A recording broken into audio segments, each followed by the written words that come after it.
3 invités avec nous chaque soir pour décrypter les mouvements de la planète marché. Léa Dunan-Châtelet est avec nous, gérante et directrice de l'investissement responsable de DNCA. Bonsoir Léa. Bonsoir Grégoire. À vos côtés, Julien Nebenzal, le président d'Itoro Patrimoine. Bonsoir Julien. Bonsoir Grégoire. Et Florent Delorme qui nous accompagne également avec nous autour de cette table, stratégiste chez M&G Investments. Bonsoir Florent. Bonsoir. Partons peut-être de la réunion de la Fed qui a vu, je le disais, une baisse de taux de 25 points de base la semaine dernière, la première depuis décembre 2024. Florent, quelques séances de digestion sont derrière nous. Qu'est-ce que vous retenez du message et surtout de l'impact ou des impacts à attendre de cette première baisse de taux de la Réserve fédérale américaine depuis l'an dernier? C'est une baisse de taux qui était attendue par les intervenants de marché et qui nous semble cohérente compte tenu de la dégradation du marché de l'emploi aux États-Unis, qui est quand même l'élément qu'on regarde le plus. Et c'est vrai qu'il était difficile de justifier, de maintenir les taux directeurs au niveau auquel ils étaient. Donc la Fed avance avec prudence, parce qu'on a encore des données d'inflation qui montrent qu'on a des régimes d'inflation qui sont un peu supérieurs à ce qu'on avait l'habitude d'avoir. Donc la Fed cherche une ligne de crête pour à la fois préserver la croissance américaine sans pour autant laisser filer les prix. Donc, Cette première baisse, elle n'était pas difficile. Elle était plutôt facile. Oui. Nécessaire. Ouais. Nécessaire. Et les suivantes le seront aussi. Les deux prochaines que tout le monde anticipe semblent aussi cohérentes avec l'état de l'économie américaine, qui est en décélération assez marquée. Et donc la Réserve fédérale, évidemment, veut éviter la récession, c'est dans son mandat, et quitte à mettre temporairement de côté cet objectif de 2% d'inflation qui n'est pas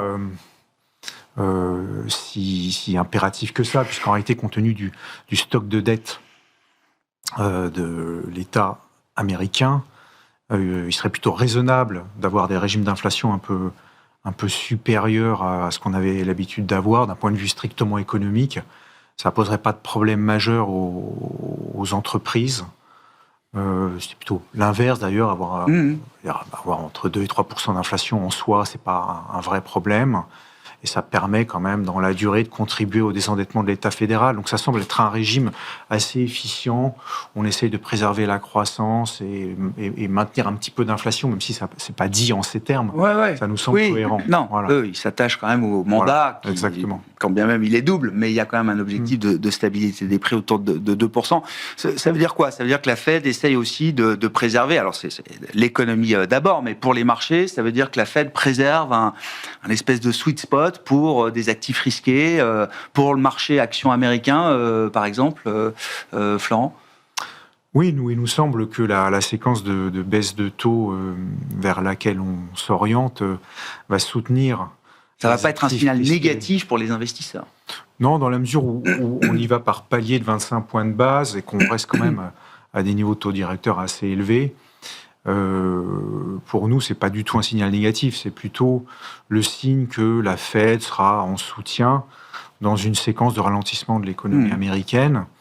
Et le deuxième facteur de soutien, ce sera aussi les mesures votées par le Congrès qui viendront contribuer à la relance de l'économie américaine et donc à la fois les baisses de taux à venir plus la relance budgétaire sont de nature à soutenir les marchés actions. Donc effectivement, on est plutôt constructif sur les actions américaines. Ouais. Julien, est-ce que effectivement, alors la baisse de taux de la Fed, les quelques autres peut-être à venir, la relance budgétaire qu'on peut voir peut-être arriver pour 2026 aux États-Unis, est-ce que tout ça apporte un nouveau souffle? Un nouveau souffle. Est-il besoin d'un nouveau souffle pour les actions américaines qui sont déjà, je crois qu'on est à 27 records du S&P 500 sur moins de 40 semaines déjà écoulées en 2025? Oui, les marchés d'actions, est-ce qu'ils ont anticipé quelque chose? En tout cas, ils suivent l'état des bénéfices. Et puis la politique monétaire, elle est ce qu'elle est. Il n'y a pas eu, je crois, de mouvement particulier là, à la suite de la baisse de taux. Alors j'écoute. Quand vous dites pas de mouvement particulier, c'est quoi? Sur le la dollar, bourse. sur les taux Oui, les marchés devaient s'attendre à ça, ce qui vient d'être dit à l'instant. Après, en écoutant justement les émissions comme ici, je m'aperçois que la discussion est toujours sur la complexité de la décision de la Banque centrale américaine, avec d'un côté l'emploi dont on dit qu'en se dégradant, peut-être qu'il préfigure d'un ralentissement économique.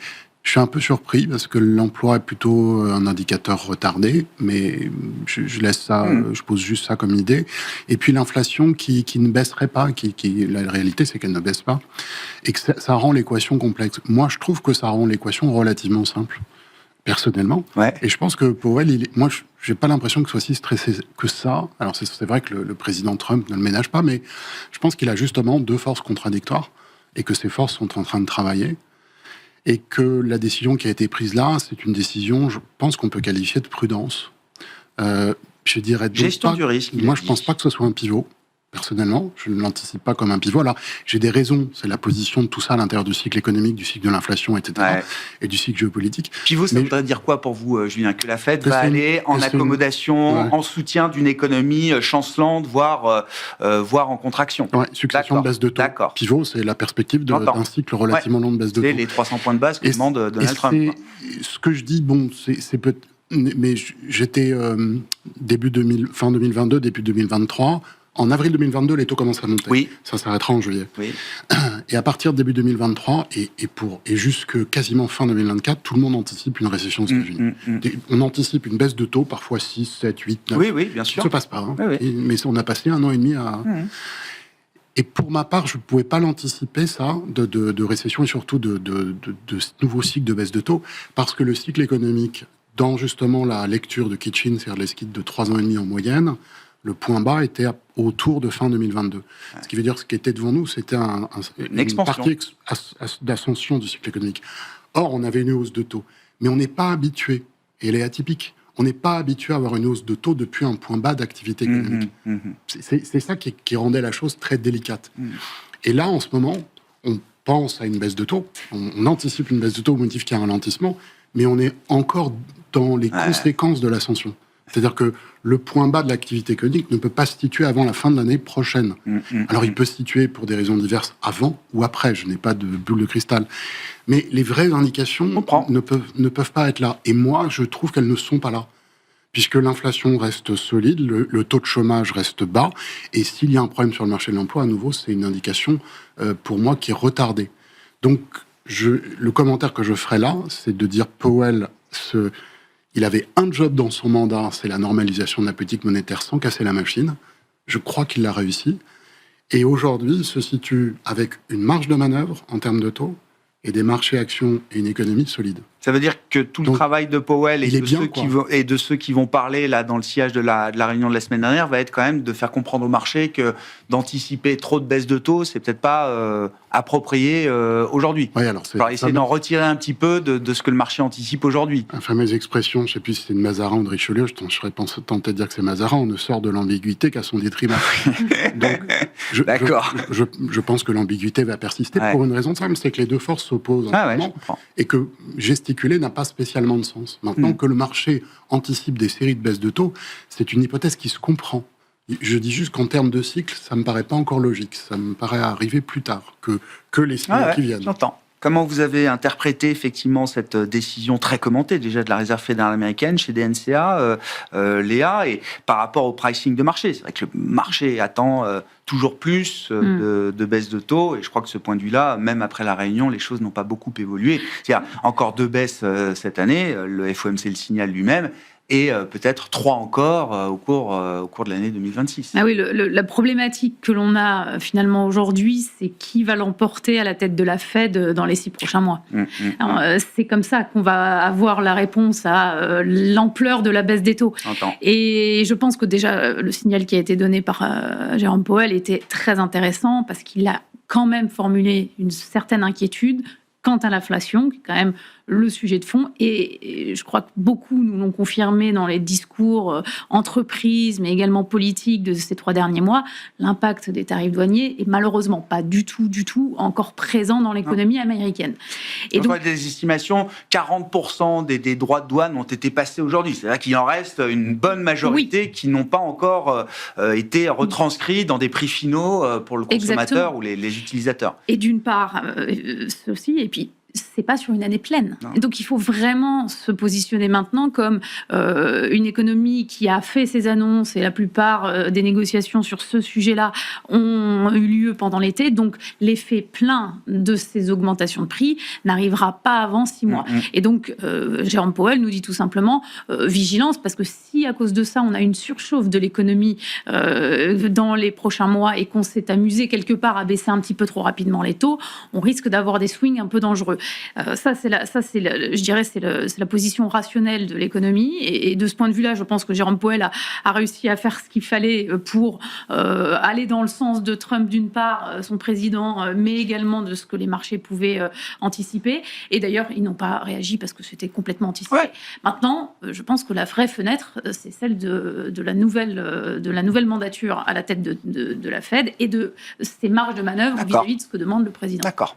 Et le marché, en intégrant autant de baisses de taux en 2026, fait le pari qu'un prochain président sera peut-être plus poreux ou plus sensible à la question politique et à la question de la trajectoire de finances publiques derrière. Bien sûr, et je pense qu'il y a un effet qu'il va falloir suivre de très près, c'est la pontification des taux aux États-Unis. C'est-à-dire que cet effet de baisse des taux courts ne se répercute pas dans les taux longs, et ça va avoir des effets assez conséquents sur l'économie, mais aussi sur certains secteurs. Donc ces mouvements de pontification, ils restent valables pour vous dans des stratégies, des stratégies crédit, par exemple chez DNCA. Et pas que. Y compris sur les actions. Parce que le secteur financier qui a vécu exactement la même chose en Europe... Donc c'est pas des baisses de taux qui vont faire baisser les taux longs américains? Pas forcément. Pas forcément. Sur le dollar? Qu'est-ce que vous en dites chez DNCA à ce stade?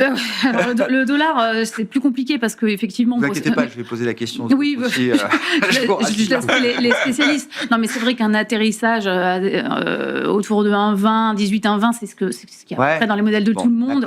Et c'est ce qu'il y a dans les modèles des entreprises. D'accord. Et donc jusqu'à 1,20, on est en terrain connu. Si l'euro-dollar devait aller à 1,20, on serait, pour vous, en tant que professionnel de la gestion d'actifs, on serait en terrain connu. Ah oui, complètement. Et ça serait pour le coup une très mauvaise nouvelle d'un point de vue microéconomique. Ouais, pour l'Europe.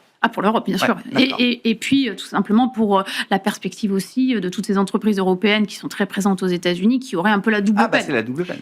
Les 15% de tarifs et la hausse de l'euro contre la baisse du dollar. Sur le dollar, qu'est-ce que vous dites? Qu'est-ce que votre analyse dit à ce stade, Julien? Est-ce qu'on a déjà consommé une bonne partie du potentiel de baisse? On baisse plus depuis la décision de la Fed mercredi. Je vais utiliser mon joker.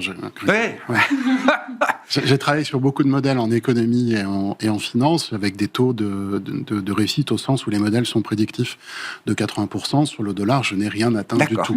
Donc, je ne peux pas trop vous aider. Après, je peux faire un discours très général, très consensuel sur le dollar. Je vais pas le faire. Je vais juste relier le dollar avec...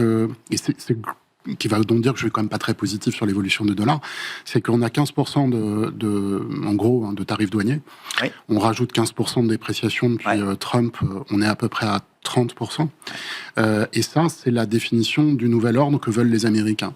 Et ça se retrouve en géopolitique, alors ça si on ne le voit pas, mais ça se retrouve aussi à l'intérieur, parce qu'on a parlé de Powell juste avant, c'est le dernier coin qui n'est pas tout à fait trumpien dans l'équation, mais si on regarde, le régime autoritaire se met en place. Alors, un régime autoritaire qui se met en place, normalement, il est quand même très centré sur lui-même, au-delà des petites annexions possibles de type Canada, Groenland, mais très centré sur lui-même, donc en fait, la devise est encore moins son sujet. Je comprends. Donc, la logique pour moi, c'est quand même pas que le dollar remonte. Il n'y a pas de filet de sécurité, en fait. Ajouter à ça, on pourra parler, peut-être qu'on va parler de l'Asie, mais comme l'Asie remonte, comme l'Asie se tient mieux, surperforme, en tout cas, on peut dire, à certains moments, ça veut quand même dire que l'attention des capitaux, elle a bougé un peu. Et si elle a bougé un peu, c'est pas spécialement pour revenir sur le dollar, mais que là-dedans, l'Europe s'est retrouvée seule, maintenant, c'est évident. Enfin, l'OTAN, il reste un petit peu de trucs, mais enfin, l'Europe est seule. Le conflit peut s'aggraver, ce qui veut dire, là aussi, le contexte géopolitique devient encore plus difficile, que la réaction du dollar, ça va être encore plus de volatilité, et donc probablement pas dans le bon sens. Voilà. Donc, Voilà, j'ai pas de modèle. Non, je mais veux bien c'est faire un une forme de petit réponse, discours. Julien. Je ne vois pas Oui, trop le dollar remonter. Qu'est-ce qui va faire bouger le dollar partant des niveaux atteints aujourd'hui, partant de ce que le marché a intégré, Florent, et est-ce que le sens est encore plutôt un risque à la baisse sur le dollar? Donc il y a un consensus Ouais. dans le sens baissier pour le dollar. Effectivement, tout le monde cite ces chiffres de 1,20 parce que finalement c'est assez rassurant de se dire on a fait l'essentiel du chemin. Et puis certains, à l'inverse, pronostiquent vraiment un débassement complet du dollar et du coup une rupture dans l'ordre financier mondial, puisque le dollar est le pivot du système. S'il y a un décrochage trop important, ça amène Ça bouscule tout le monde, oui. multiples. Donc où est-ce qu'on se situe, nous, par rapport à ça? On élimine l'hypothèse d'un changement de régime complet avec un dollar qui décrocherait à un point tel que l'ensemble des valorisations de tous les actifs seraient fortement Pas là, en maintenant, cause. comme ça, quoi. Ça nous semble peu probable, même si je reprends les précautions qui ont déjà été données. Les devis, c'est un sujet extrêmement complexe, très difficile à modéliser. Donc, évidemment, il serait présomptueux de faire une prévision avec une grande assurance, mais tout ça est un jeu relatif. Donc, si on raisonne par rapport à l'euro, en l'occurrence, il nous semble que la zone euro n'est pas dans une situation politique, économique et même géopolitique suffisamment florissante pour voir l'euro durablement s'apprécier par rapport au dollar. Ça semble quelque chose d'assez improbable. Il faudrait des finances publiques beaucoup plus saines, une croissance potentielle beaucoup plus élevée, une productivité donc... D'accord, donc faire le rapport Draghi en 6 mois, quoi. Exactement. Okay. Voilà. Donc ça nous semble être un frein quand même à la dégringolade que certains prédisent sur le dollar. Il n'y a pas assez d'alternatives crédibles. Voilà, c'est pas que les États-Unis sont dans une situation où intrinsèquement ils conservent toute leur force. On a bien compris qu'effectivement l'administration Trump, par ses politiques consistant à chercher à faire pression sur la Fed, instaurer des tarifs douaniers ou même à remettre en cause le cadre légal américain, puisqu'il teste les limites en permanence de l'état de droit. Évidemment, tout ça est de nature à interpeller et donc fait qu'un certain nombre d'investisseurs se retirent des actifs américains. Mais pour aller où, en fait? On peut à la marge procéder à des réallocations, mais il faut quand même rappeler que, les États-Unis, via leur puissance militaire, restent un des pivots essentiels de l'ordre international, puisque la monnaie est quand même très très liée aux forces armées, il faut le dire en ces termes, c'est pas que de l'économie. Deuxièmement, la technologie américaine, l'innovation américaine, c'est aussi une force d'attraction formidable qui, sur le long terme, sur le moyen terme, soutient quand même le dollar. C'est difficile de soutenir l'idée qu'il faut acheter de la tech américaine, mais que le dollar, lui, s'enfoncerait indéniablement. Intuitivement, on comprend plutôt que les deux vont quand même un peu de pair dans la durée, que si les États-Unis rayonnent par leur technologie, on ne voit pas comment le dollar pourrait s'effondrer. Et puis enfin, il faut pas surestimer quand même la puissance de l'administration Trump. Les États-Unis restent comme un état de droit, ils testent les limites en permanence, mais entre tester les limites et réussir à faire chuter l'état de droit, il y a un chemin immense qu'il n'a pas les moyens de franchir à ce stade. Et donc l'état de droit américain reste bel et bien là.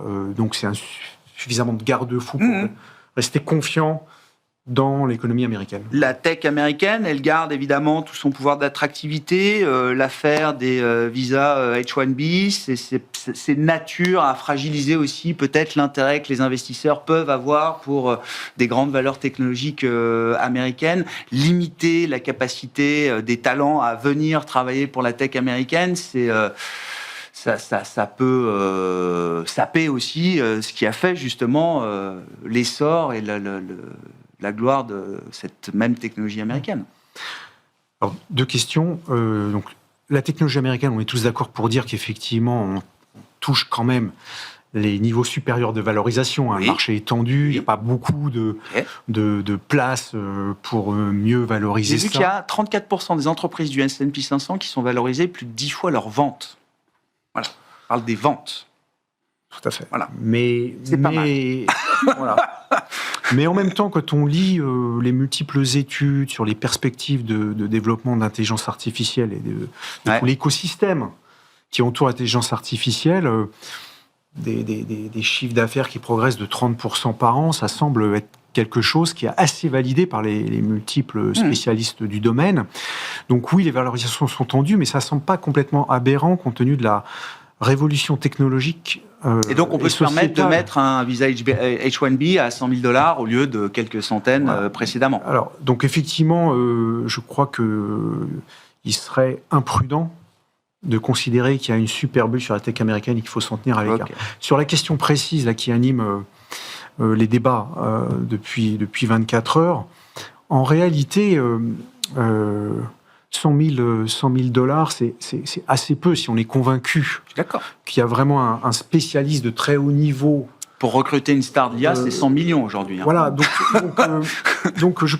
moi j'ai l'impression qu'on en fait un peu trop sur cette idée que un droit d'entrée de $100 000 pour faire venir un super professionnel de l'intelligence artificielle ou de la technologie. Si la tech américaine le veut, elle le payera. Si la tech le veut, franchement, c'est dérisoire pour ces boîtes-là. Et s'il s'agit effectivement de recruter un informaticien de bon niveau, mais qui ne va pas apporter quelque chose d'essentiel, ce que dit Trump, ça veut dire si vous n'êtes pas prêt à mettre $100 000, je comprends. C'est que franchement, votre informaticien, il est moyen et vous le prenez. Et vous trouverez le même ici. Exactement. Donc c'est pas non plus complètement incohérent.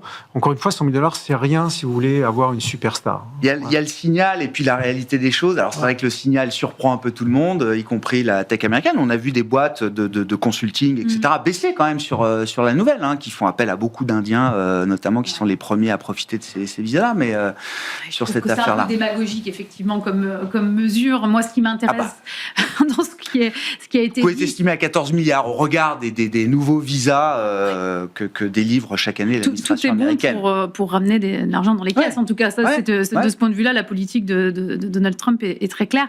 Non, ce qui est intéressant dans ce que vous venez de dire, pour moi, c'est ce qui se passe sur les marchés actions américains, sur lesquels on est probablement un peu plus prudent, parce que finalement, quand on regarde la hausse très récente et très rapide, elle se concentre à 60% sur les secteurs de la tech et de l'intelligence artificielle. C'est de l'hypercroissance. Donc effectivement, la valorisation, je suis d'accord, c'est pas un problème en réalité. On voit très bien que la tendance de fond sur ce secteur-là, elle est amorcée, et les entreprises dont il est question ont des perspectives très très positives. Ce qui est plus inquiétant, moi je trouve, sur le fond, c'est finalement tout le reste de la cotation américaine. Et d'ailleurs, quand on compare avec la cotation européenne, puisque cette année, on est sur une année européenne, en tout cas au démarrage, et puis finalement, où à peu près tous les indices se comportent bien, c'est intéressant de voir qu'on n'a pas du tout les mêmes moteurs de performance.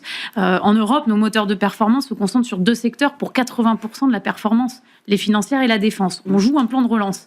Les États-Unis, on n'a pas encore joué le plan de relance. Là, on est sur l'économie interne qui fonctionne bien, sur son innovation, sur sa capacité effectivement à sortir des entreprises, des licornes qui deviennent des mastodontes en très peu de temps, alors que nous, on a eu un marché action européen qui ne s'est pas du tout concentré sur les mêmes secteurs, parce que les moteurs ne sont pas les mêmes.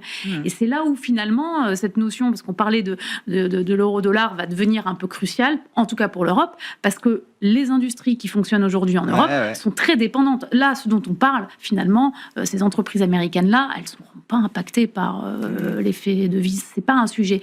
Et donc, la macroéconomie aujourd'hui et la lecture des marchés, elle est complexe et elle se traduit par des divergences très très fortes entre l'Europe et les États-Unis. Ouais, Julien, des régimes de marché différents entre les États-Unis et l'Europe. Est-ce qu'il faut imaginer que ça perdure ?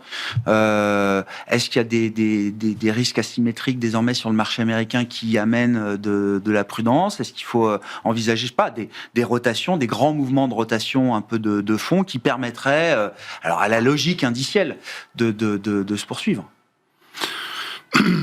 Ça va être... On parlait justement de politique monétaire un peu avant.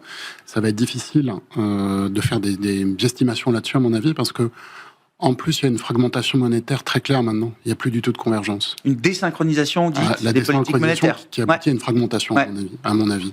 Donc, la Fed commence à baisser, la BCE pour l'instant en pause, et la Banque du Japon elle voudrait monter. Doit encore en délivrer une. Elle n'a pas fait sa normalisation jusqu'au bout.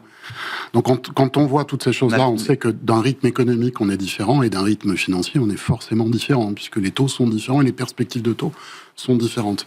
Ensuite, il y a une homogénéité en Europe qui est quand même assez intéressante. Je ne dis pas que c'est lié à la géopolitique, mais enfin, on a quand même globalement une convergence. Il y a juste la France qui fait étonnamment son cavalier seul, mais en dehors de ça, il y a quand même... D'accord. Pour arriver à mettre 27 pays d'accord sur un certain nombre de sujets, c'est pas facile, ça l'a jamais été. Et là, en ce moment, ils trouvent quand même beaucoup de points sur lesquels ils s'entendent. Ce qui, dans le fond, est plutôt pas mal. On peut rajouter aussi les dépenses d'investissement. C'est-à-dire qu'on pourrait dire en France qu'on a tendance à s'endetter pour la dépense courante, c'est-à-dire pas pour créer un actif. Là, on parle en Europe d'endettement qui peuvent permettre de créer des actifs, à commencer par la défense. C'est quand même des déterminants qui sont extrêmement forts pour un marché qui représente 20, selon ce qu'on regarde, 20, 22, 23% du PIB mondial. Donc, il y a des éléments qui sont très intéressants. Maintenant, si on revient presque à la question du début, et donc la valeur des entreprises, est-ce que la bourse devrait monter avec la politique monétaire ? Ce sont les profits qui guident quand même les valeurs des bourses. En tout cas, sur longue période, c'est comme ça que ça fonctionne. Et de tout ce que je viens de décrire en Europe, des leviers de profit dans notre niveau de croissance qui n'est pas si robuste que ça, c'est pas les mêmes leviers que certains secteurs aux États-Unis, sur lesquels le niveau de croissance, je vais pas redire ce qui a été dit, mais est tellement fort qu'on a forcément des valorisations qui se tendent et des indices boursiers qui sont plus costauds. Mais une fois qu'on a dit tout ça, on a en fait tout dit. Il n'y a rien de plus à dire. Il n'y a pas à dire qu'il va y avoir des arbitrages particuliers. Je crois que les lignes sont tracées. La fragmentation monétaire le qualifie, c'est-à-dire qu'elle est en train de figer tout cela. Et donc tout ça va prendre de l'ampleur encore. Ces tendances-là vont encore prendre de l'ampleur. La difficulté aujourd'hui, alors moi j'ai pas d'avis sur les valorisations par exemple des entreprises du Nasdaq parce que c'est pas tout à fait mon métier, mais je comprends ce qu'on me dit quand on me dit le Nasdaq 35 de PER c'est très cher, j'entends. Je dis dans ces cas-là souvent pourquoi pas 50 d'abord et puis voyons ce qui se passe ensuite. Non mais ça c'est mon approche un peu, je suis un peu en rupture. Mais du point de vue par exemple du comportement, on peut aller sur l'analyse technique et l'analyse technique montre évidemment une tendance haussière, mais montre un niveau de surachat chronique permanent qui est régulièrement repoussé de 3 mois en 3 mois en 3 mois en 3 mois. Donc ça, c'est quelque chose dont je pense, à l'aune de l'histoire des prix, je pense qu'on ne peut pas trouver le moment où ça va s'arrêter. Je crois que c'est très difficile. Parce que soit ça se termine avec une accélération haussière, ou ça se termine avec un vrai ralentissement de prix classique. On ne sait pas. Il y aurait pu y avoir une vraie formation de bulle sur l'IA, il n'y a pas eu pour le moment. On est plutôt sur un marché haussier. Mais tout ça pour dire que à un moment, cette partie-là, alors de ça, je suis certain, convaincu, une évidence. D'ici 2 ans, il va se passer un grand mouvement de correction. D'accord. Mais ça va être les acheteurs qui sont insensibles au prix aujourd'hui deviendront sensibles quand même à ces questions de prix et de valorisation à un moment ou à un autre. Est-ce que ça partira à 35 de PER ou à 50 ? Je n'en sais rien. Je n'ai pas d'avis là-dessus. Donc je ne peux pas dire comment les prix seront formés avant que ça se produise.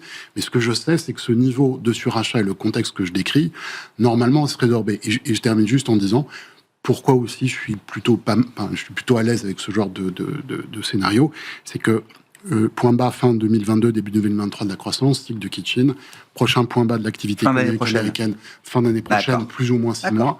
Donc les choses vont se rejoindre. Et là, je pense que si on parle de baisse de taux, je ce ne sera pas la même nature de baisse de taux. Je serais peut-être plus enthousiaste. Sauf que toute la problématique actuelle, c'est pour ça qu'il y a la pression sur Powell, c'est le déficit américain.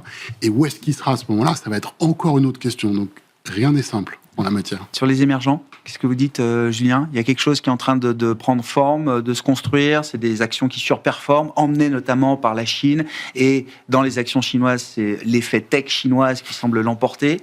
Là aussi, est-ce qu'il y a quelque chose de... Oui, la Chine qui se distingue par la tech et la valorisation qui est très faible, mais c'est comme si je vous disais, j'ai une bonne entreprise à vous proposer pour investir, Grégoire, elle est pas chère, elle vaut 10 de PER, mais... Il y a 20% de rendement. Elle n'a pas de croissance, elle a un super actif dont personne ne veut, c'est-à-dire l'immobilier. Voilà.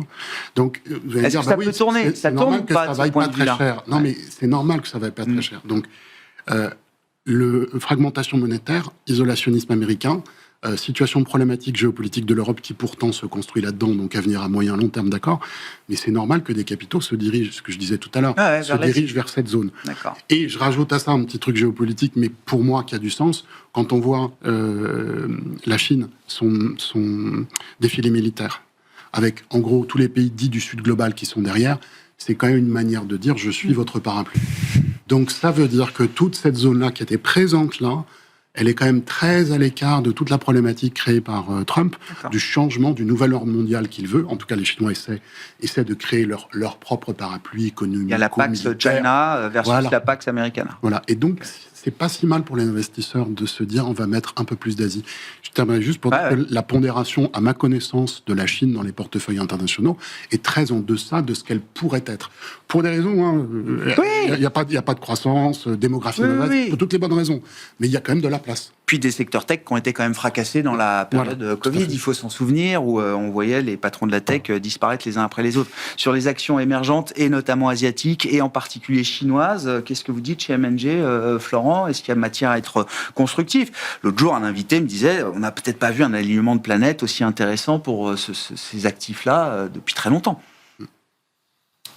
Bon, c'est vrai que la baisse du dollar depuis plusieurs mois favorise les investissements dans le monde émergent et en Chine en particulier. Donc pour notre part, effectivement, ce sont des investissements qui ont été réactivés à la faveur de la baisse du dollar et des niveaux de valorisation extrêmement faibles qu'on pouvait observer sur la Chine.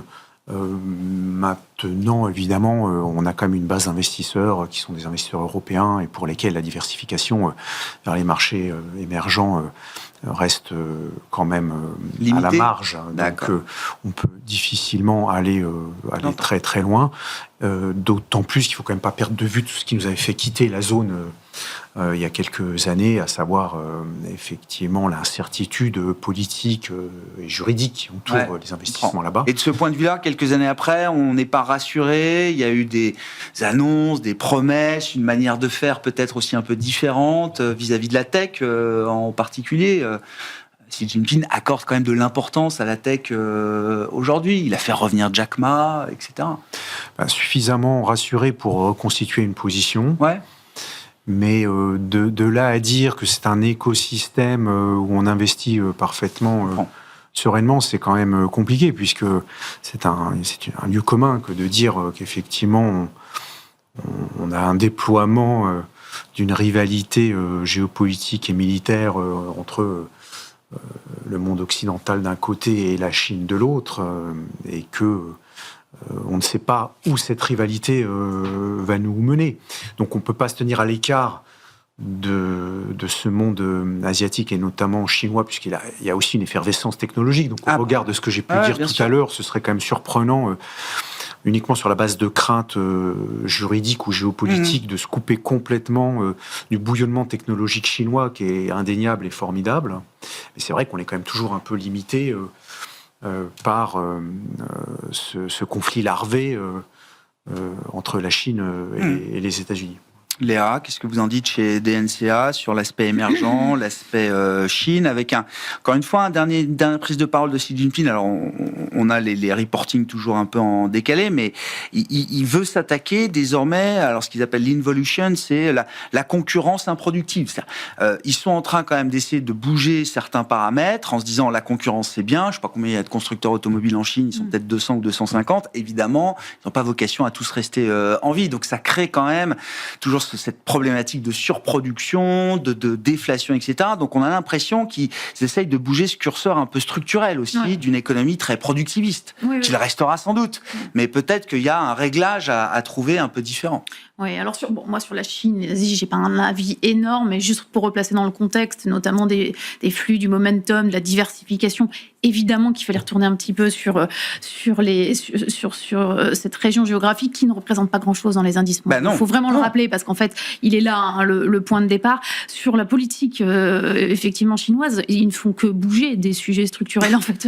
Là, on parle de production, démographie. Enfin, moi, ce que j'entends en tout cas des entreprises, et c'est plutôt par ce bout-là que je vais prendre le sujet, je mets de côté la tech, il n'y a rien qui va.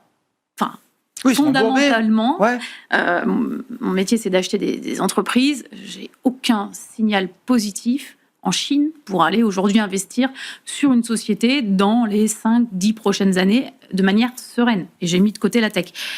Donc, partant de ce principe-là, j'aurais plutôt tendance à en rester écarté. En tout cas, dans les gestions internationales, je reste plutôt écarté parce que c'est trop compliqué de se positionner. Bon, il nous reste quelques minutes, petit tour de table, on va en parler avec Pierre-Yves Dugas dans un instant. Est-ce qu'il faut en terminer avec le rythme trimestriel des publications d'entreprise ? Ah bah oui, bien sûr. Ah bon ? En plus, je l'ai toujours dit, Grégoire, on en a souvent parlé. Donc il faut que Nvidia publie quoi, une fois par an ? Non, on a un court-termisme aujourd'hui parce que je rappelle quand même, pour ceux qui nous écoutent, qu'on a les publications trimestrielles. Maintenant, depuis 1 an, on a également ce qu'on appelle des pré-close call, où 3 semaines avant, on a déjà une pré-indication de la publication. Ça nous fait quasiment 8 rendez-vous par an sur les pour la même société. Oui, là ça devient un petit peu compliqué. Donc oui, moi j'ai toujours été favorable à ça parce que les effets un petit peu mais pour quel type est-ce que ça s'adapte à toutes les entreprises ? J'imagine que demain, même si l'obligation était abolie, je vois pas comment une boîte comme Nvidia aux États-Unis, ou je dis LVMH ou qui vous voulez, ou Novo Nordisk chez nous, je vois pas comment ces boîtes-là pourraient arrêter de publier trimestriellement. Je crois que ça dépend de ce qu'on attend de ces investisseurs. Regardons le marché suisse, qui pour moi est un des marchés les plus qualitatifs, si je puis dire.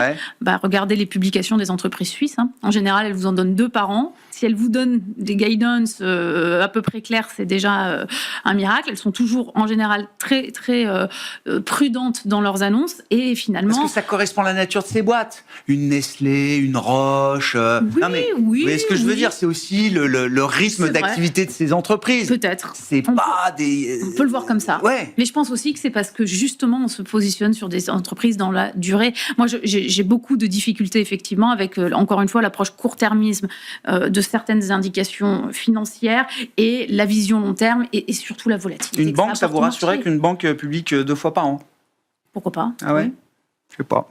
Moi, je me dis que... Pourquoi pas ?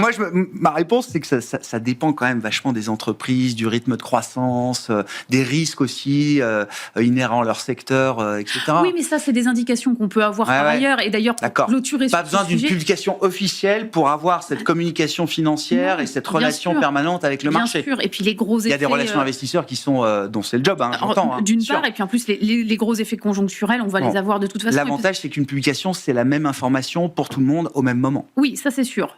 Mais peut-être dernier point quand même qui est important, puisqu'on est dans un marché de momentum depuis quand même un certain nombre de mois, ce sont les révisions bénéficiaires aujourd'hui qui font les cours de bourse. Ça veut dire que ce sont les publications des résultats. Et ça, c'est embêtant. Bah oui, mais à la fin de la journée, c'est quand même bien les publications, les résultats qui font aussi les performances. Les révisions. Les révisions des dynamiques bénéficiaires, là. Julien ? Sur cette question des trimestriels. Les semestriels ou des trimestriels ? Je sais pas. Alors, il y a plein de petites boîtes qui ne publient que sur un rythme semestriel, avec ou des chiffres d'affaires et ou des résultats une fois par an. J'ai utilisé mon joker, malheureusement. Deuxième. Non, déjà, moi, je serais, à titre personnel, je serais même pour une cotation par jour, ça m'irait très bien. Et pourtant, je pratique l'analyse technique. Donc je crois qu'il y a des plateformes comme le Nasdaq qui aimeraient bien coter. Alors, je crois qu'ils cotent déjà pas loin de 24 h sur 24 avec les futurs, mais ils voudraient coter le week-end aussi. Je vais quand même tenter une réponse. Les actifs vont être tokenisés, c'est une question de temps. C'est ça. Tokenisés, ça veut dire des échanges de pair à pair, 24-24, 7 sur 7. Donc tout ça, c'est des questions qui... Voilà.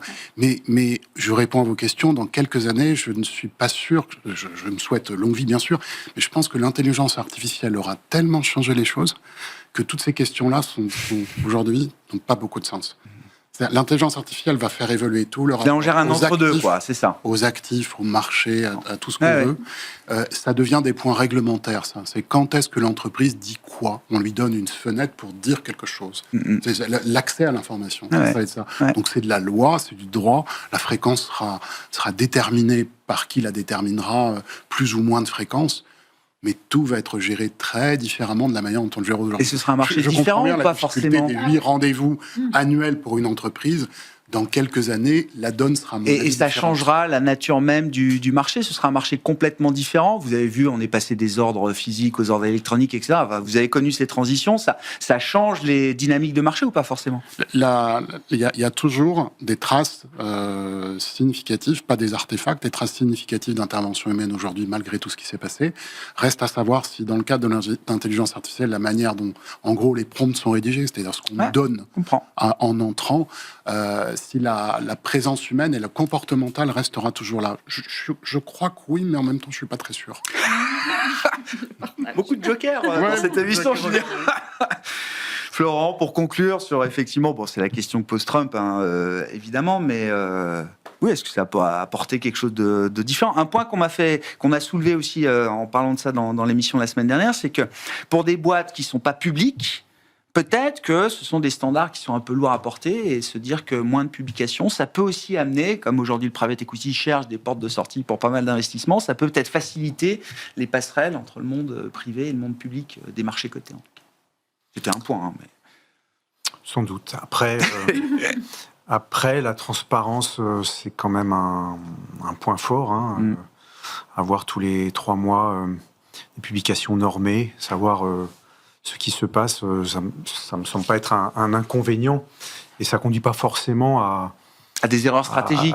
À des erreurs stratégiques de la part des dirigeants ou des investisseurs, parce qu'on peut avoir une lecture avec un peu de recul de l'information. Ce qui est important, c'est d'avoir l'information. Ce qui est gênant, c'est si la réaction est un non-sens. Mais en soi, c'est pas la publication qui crée la mauvaise décision. La publication, c'est une information que le marché intègre comme il le souhaite et charge aux dirigeants d'expliquer la publication. Donc, je trouve que les publications trimestrielles pour les boîtes qui sont suffisamment importantes, qui peuvent se le permettre, qui ont les ressources pour le faire, la transparence, c'est plutôt une valeur positive. Je suis d'accord avec vous. La vérité quotidienne des prix et la transparence de l'information, l'accès à l'information. Amazon a publié des résultats trimestriels dans le rouge pendant des années. Ça n'a pas empêché à un moment quand même le marché de comprendre derrière la stratégie d'Amazon et en faire l'entreprise qu'elle est devenue aujourd'hui. Bon. Merci à vous 3. Merci d'avoir été les invités de Planète Marché ce soir. Florent Delorme, M&J Investments, Léa Dunan-Châtelet, DNCA et Julien Nebenzal, eToro Patrimoine.